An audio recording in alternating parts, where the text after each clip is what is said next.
Good morning. Welcome back to the Broadcast Retirement Network. I'm Jeff Snyder. This is BRN AM for Friday, June 23rd, 2023. And our top story today, what are baby boomers doing with their real estate? Joining me now to discuss this and a lot more, Dr. Jessica Lautz with the National Association of Realtors. Jessica, it's great to see you. Thanks so much for joining us on the program this morning. Thank you. I'm excited to be here. Yeah, this is a big topic. It's one that I think we've covered on the network. I know the national media has picked up on it as well. We're going to talk about boomers today and people, my parents' generation. They are still living in their homes and they have sizable real estate assets. You and the National Association of Realtors did some research on this topic. This is a pretty big group with a lot of wealth and a lot of real estate. What can you tell us? Yeah. So for the last decade, we've been doing this report called our Generational Trends Report. And we're looking at who's buying homes, who's selling homes in the last year. And honestly, for the last 8 years, what we saw before this year is that millennials are the biggest generations of adults in the US, and they were the biggest generation of home buyers. But in the last year, what we found is that suddenly baby boomers are now the biggest generation of home buyers. They've overtaken them and they have money to play in the real estate market. And so we see that they're active. Yeah, and we're going to talk about the ramifications if you're a first-time buyer in a few minutes. But you mentioned that the millennials are one of the largest generations, if not the largest. They're coming into their own. I mean, millennials are getting to be in their 40s now. It's hard to believe as I age into I'm a Gen Xer, so as I age into my 50s. But what are boomers doing? Are they downsizing and buying smaller homes? I would think that a boomer, you correct me if I'm wrong, a boomer generation, their kids would be long grown. Now they're working on grandkids. So are they downsizing and selling off their larger homes, moving into smaller homes?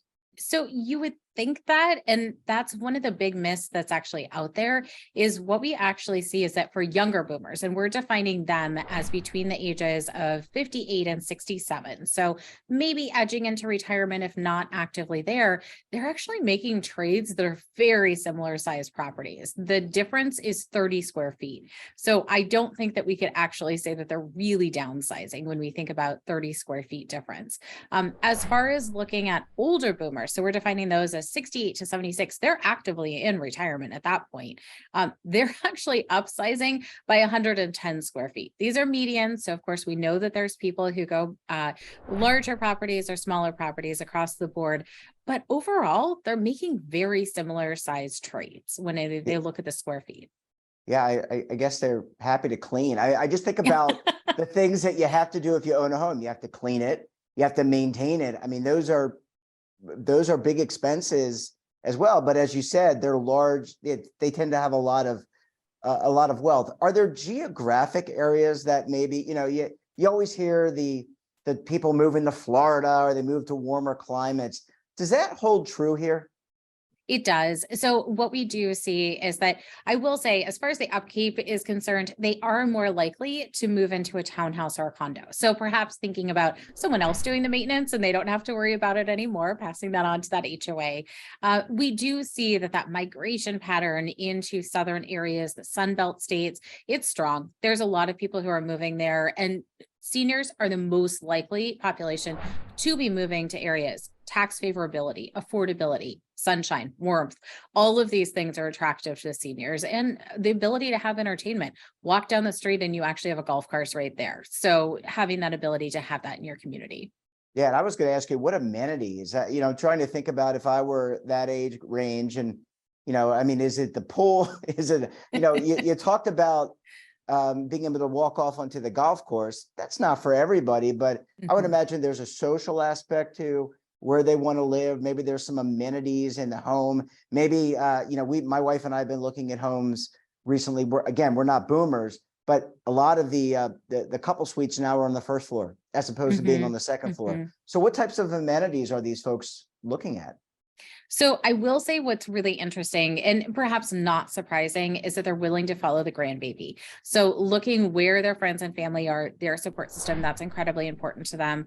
Looking at affordability of homes, that's important as well. Understanding they could be on a fixed income, so they need to stay close to their budget. But also they want to be close to shopping. They want to be close to entertainment, health facilities, things that we all need in our lives, but we know that seniors are taking advantage of at higher rates than other buyers. Yeah. Jessica, I need to take a very quick break. When we come back, we'll talk about aging in place and also the millennial generation. I don't want to leave millennials out. And maybe we'll talk about Gen X too, because I don't want to feel left out either. You're going to want to stay tuned right here on BRN AM.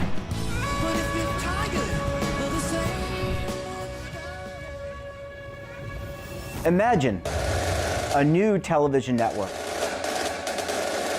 that will make you richer, healthier, and in control of your financial future.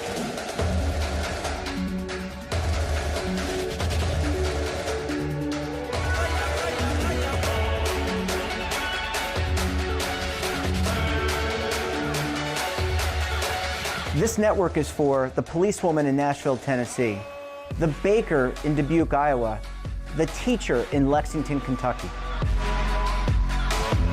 We want to make the idea of savings and retirement culturally relevant. But what do you see as a defining issue of the midterms, especially for the smaller businesses? I mean, they are the lifeblood of the American economy.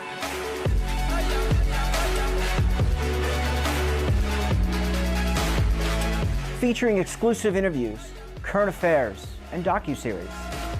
33 years old, you retired early. The philosophy is money only matters if it helps you live a life that you love. But you got to start thinking about retirement as soon as you get in. The Broadcast Retirement Network will drive very high engagement with premium partnerships. So this isn't retirement and savings for your parents or grandparents. This is for all Americans. And we're going to change the way you think about money.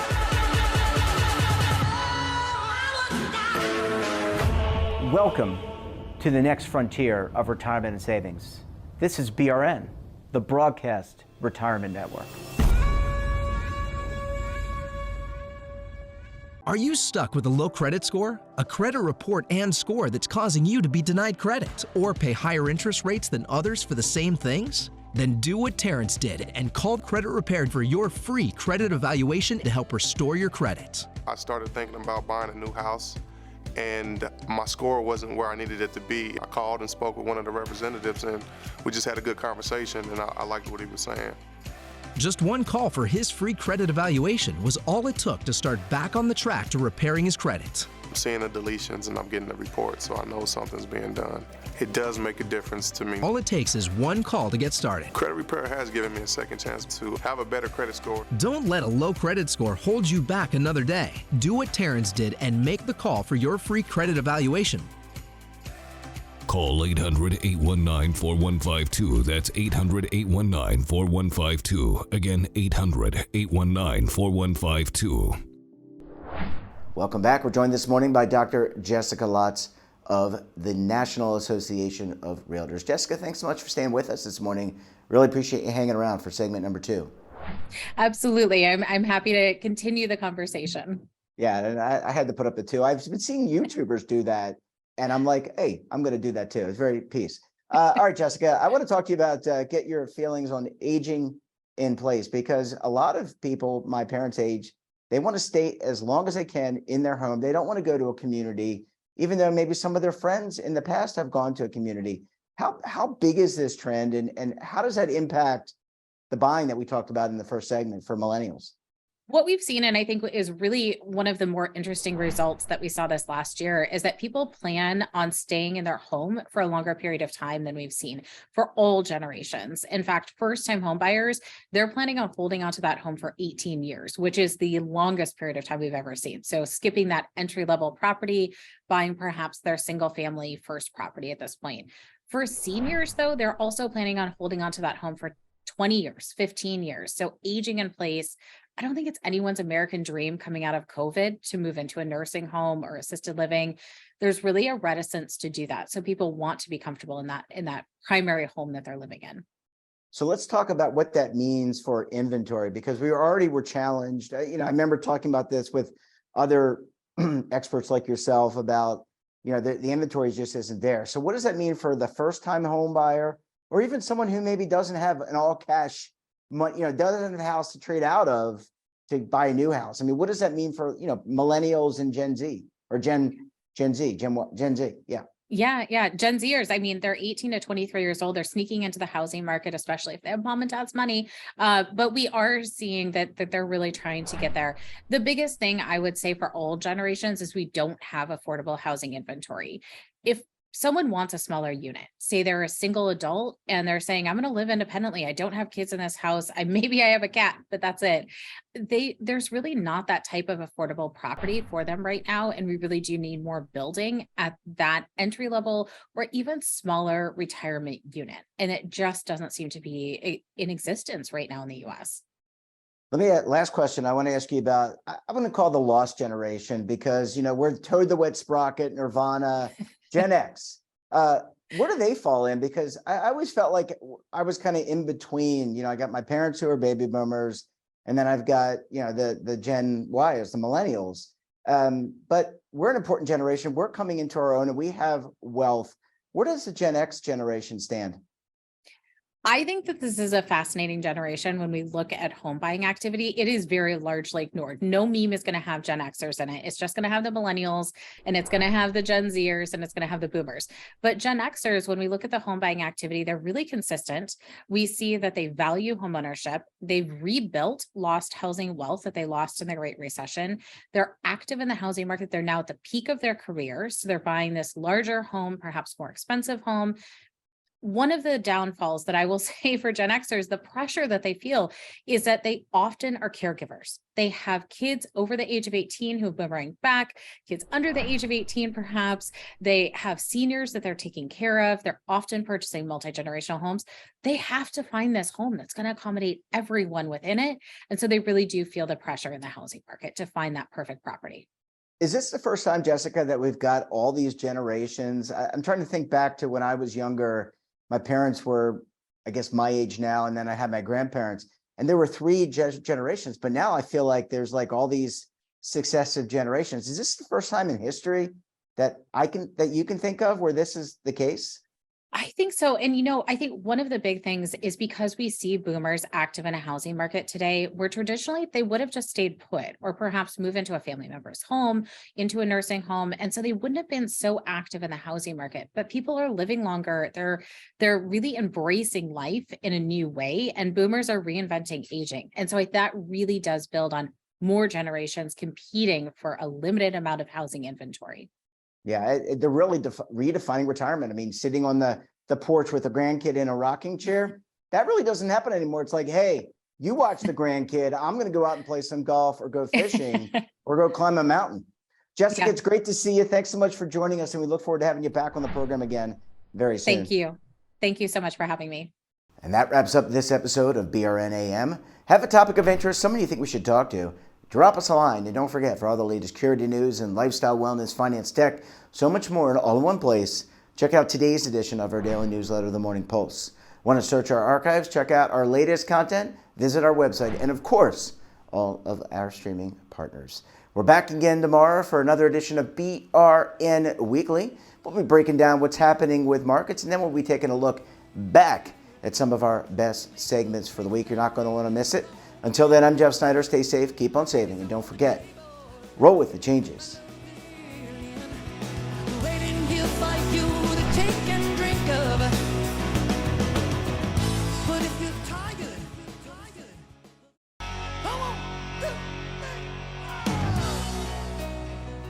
Now is your opportunity to co-create content around any topic on the First Lifestyle and Wellness Network. Reach a global audience through our platform and co-own exclusive branded content. All of our programs are available on demand and also as audio-only podcasts, so you can take us on the go. Broadcast Retirement Network, available anytime, anywhere, and on any device. Tax audits, tax liens, wage garnishments. Every day we hear stories like this about good folks who are simply struggling to pay their bills. Each of them are living a frightening IRS tax nightmare, and they are afraid it will destroy their lives. I'm a divorced single mom, and my ex-husband left me and the kids with a lot of unpaid bills, including unpaid taxes. I was really starting to show my stress on my kids because the IRS had sent me a letter demanding a huge payment from me. I couldn't afford it. So then the IRS was threatening to garnish my wages. I'm already living paycheck to paycheck. That would have put me over the edge financially. It truly seemed hopeless, but then a friend at work told her to call the tax relief line. The people at the tax relief line, they told me about something called innocent spouse relief. They worked it out so that all of the taxes from my ex are not my problem. I don't know how that works, and I don't care. All I care about is that I don't owe the IRS a dime, and they are not going to take my paycheck. Even if it seems hopeless, you should call the number on your screen right now. There is absolutely no cost for the call or the consultation. You are under no obligation. If you are worried that the IRS could garnish your wages, seize your assets, even take your home, call us right now. The Tax Relief Line is here to help you. Now you have a knowledgeable, professional team of tax experts that are ready to negotiate with the IRS and fight for you to save you money. The Tax Relief Line's professionals have successfully negotiated thousands of cases, reducing and sometimes even eliminating the tax debt for their clients. It's very easy to get started. Simply call the number on your screen right now. You don't have to live in fear anymore. The call and the consultation are free.